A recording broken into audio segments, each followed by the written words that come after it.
ভগবান স্বয়ং তার নৃসিংহ রূপ ধারণ করে এলেন, হিরণ্যকশিপুর বক্ষটাকে বিদীর্ণ করে দিলেন। প্রহ্লাদ তখন হাত দুটিকে জোর করে বলেছিল, প্রভু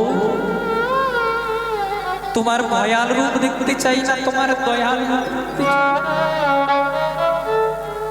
তখন ভগবান প্রহ্লাদকে বললেন, বাবা আমি অনেক ভক্ত দেখেছি, কিন্তু তোর মতো ভক্ত দেখি নাই যে বাবা এত অত্যাচার করলো তাও আমার নাম ছাড়লো। তুই আজ আমার কাছে যা চাইবি তোকে তাই। তুই ইন্দ্র হতে চাস, ইন্দ্রকে আসন থেকে ত্যাগ করে তোকে ইন্দ্র করবো। ব্রহ্মা হতে চাস, ব্রহ্মার আসন ত্যাগ করে তোকে ব্রহ্মা করবো। ভগবান হতে চাস, আমি নিজে সরে তোকে ভগবান করবো। কি চাস? প্রহ্লাদ সেদিন হাত দুটিকে জোর করে বলেছিল, বরদান দেনা হ্যাঁ তো ऐसा বরদান দো, যদি দিতে হয় একটাই বর দাও। কি?